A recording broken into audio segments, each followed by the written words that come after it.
Hello, City Council. Thank you for hearing my proposal to prevent breed-specific laws in Albuquerque and raise awareness for dangerous dog breeds. Albuquerque's community has seen a shift in recent years against dangerous dog breeds when trying to rent. Some of these breeds include pit bulls, Rottweilers, and German Shepherds. Other cities in New Mexico have passed breed-specific laws, otherwise known as BSL, like Elephant Butte and our neighboring city, Tijeras. Tijeras has banned pit bulls because of an attack on a child.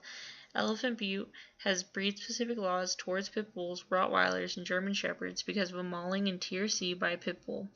Now the citizens of Elephant Butte are required to insure their dogs with a $100,000 plan because they can potentially be dangerous due to their breed.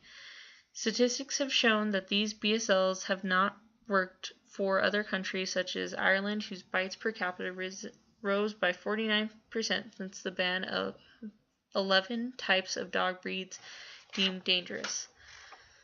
BSLs have not worked in our country as shown by Sioux City, Iowa. Like Tijeras, they completely banned pit bulls and saw no decrease in dog attacks. Albuquerque's current laws are not breed-specific, though the residents of Albuquerque are actively denying these dog owners rights that different breed owners have. As shown on the graph, in the city, only 13% of rental properties allow dogs that have been deemed dangerous solely because of breed. The other 87% have policies against dogs that have been deemed dangerous, including the 3 breeds Elephant Butte requires an excessive amount of insurance for.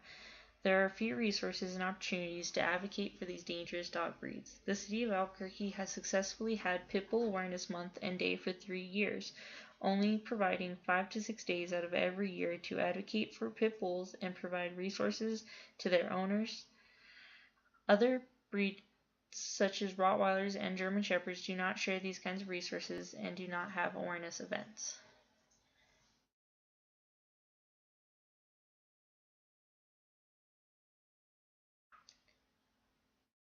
We can prevent BSL through advocating and education if you, the City Council, required safety and education classes for all new pet owners, strong licensing and breeding restrictions, dog training and socializing events, and children's safety and education seminars at every grade level.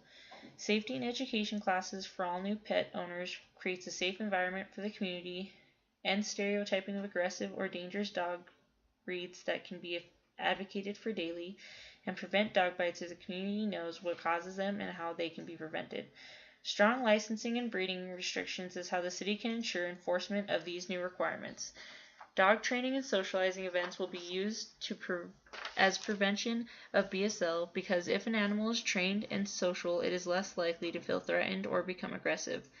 Safety and education classes at every grade level are necessary because children are the future of our community, and to prevent BSL it is our duty to teach them how to interact with dogs and read dogs' body behavior. By learning these skills, it will prevent dog bites of children, which can be severe and deadly.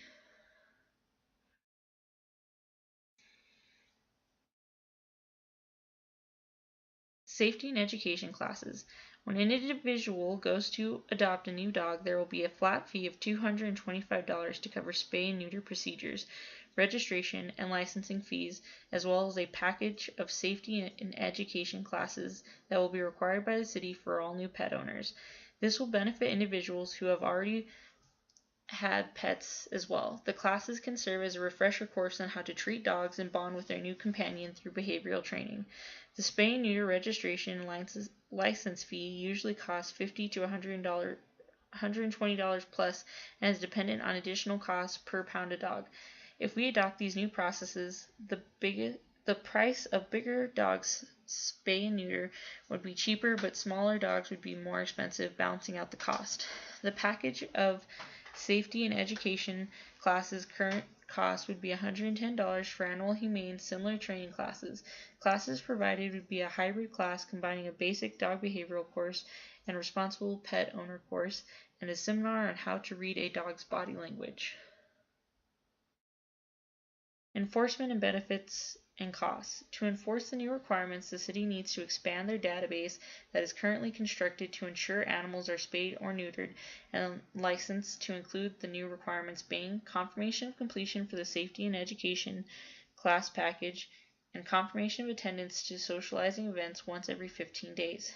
The city can cover the cost of the project by enforcing the new rules if the pet owner does not complete the required classes or attend socialization events. They must retake and pay for additional class, which is $110 if that class is not completed within 6 months of adoption.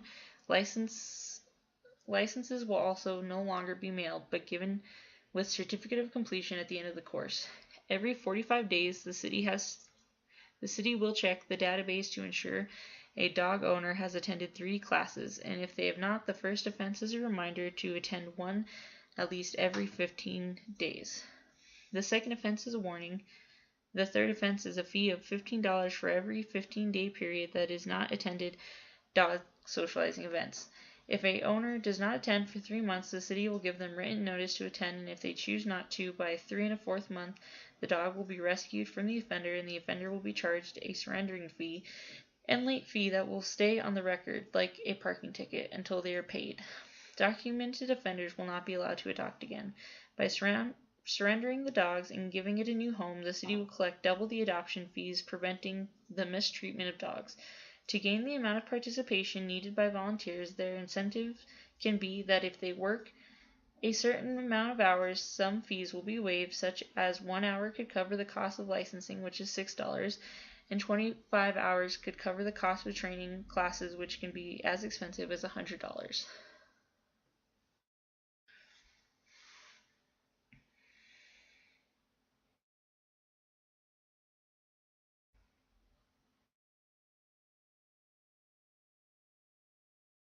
Socializing events, benefits, and costs. To effectively hold dog socializing events, the city should have a schedule set and posted at the dog park as well as Animal Humane and Animal Welfare's website. The days the park is reserved for classes should vary around the city. The city has 15 off-leash dog parks that they can use for these events, and the space that city shelters have in place for training, providing access to practically every neighborhood in Albuquerque. Every park can be reserved for an hour a day, 7 days a week, at different times depending on neighborhood and season, with a specific requirement that every area hosting an event cannot be at the same time for the same age group. For example, when a park holds a socializing event for 6 to 9-year-old dogs at 9 a.m. on a Saturday, a shelter training space cannot also hold a socializing event for 6 to 9-year-old dogs at 9 a.m. on a Saturday. The schedule should be planned by Animal Humane employees and volunteers to ensure participation and efficiency. The park should be reserved for specific groups scheduled at different times. The age group distinction should be 2 to 7 months, 7 to 12 months, 1 to 2 years old, 2 to 4 years old, 4 to 6 years old, 6 to 9 years old, and 10 and older. To ensure dogs are able to socialize with dogs around their same age so that they can match energy levels and learn from one another.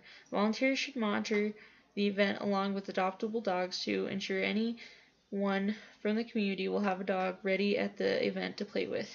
This will benefit the training of adoptable dogs as well as raise their chances for adoption, which would bring more income to the city for an employee time spent on these events. Make the event required by pet owners to attend at least once every 15 days.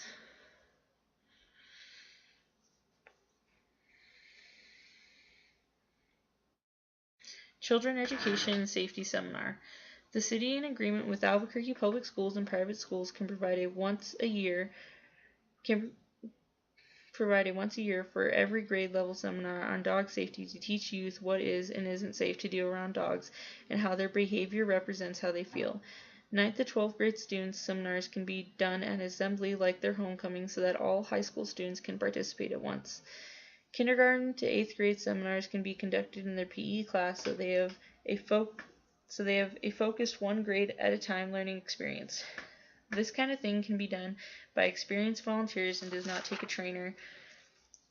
There would be no cost to the city, just an agreement with schools to participate in this standardized testing.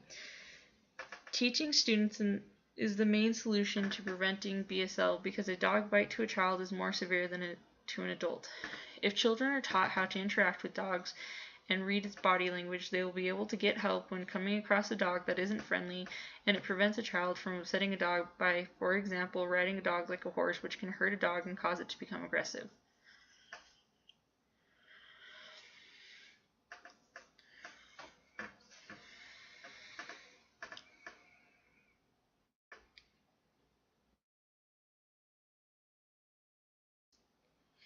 Budget and requirements and benefits. With the flat adoption fee of $225 that includes all the city requirements, the cost of these classes would be covered. With the increased need for trainers, the animal services that New Mexico provides can train volunteers to assist trainers during classes and seminars. Animal services will gain volunteers because of the incentive that for every hour spent, they can significantly reduce or waive current fees that are expected when adopting and owning dogs. By using this method, the city is not having to spend money on more trainer salary, but the cost of classes and registration will be covered for certain volunteers, which balances each aspect of the budget. City of Albuquerque can pay to enforce the new rules from the fees offending owners have. The benefit of this program are to better the lives of our city's citizens, safer neighborhoods, closer communities, fewer dog attacks, and prevention BSL by preventing stigma against certain kinds of dog breeds.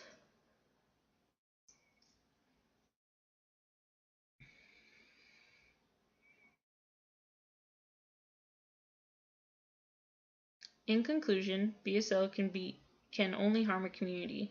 City of Albuquerque Animal Services already have the resources needed to begin preventing BSL and advocating for breeds of dogs deemed dangerous. If we advocate and educate today, we can build a better tomorrow. And do not have awareness events.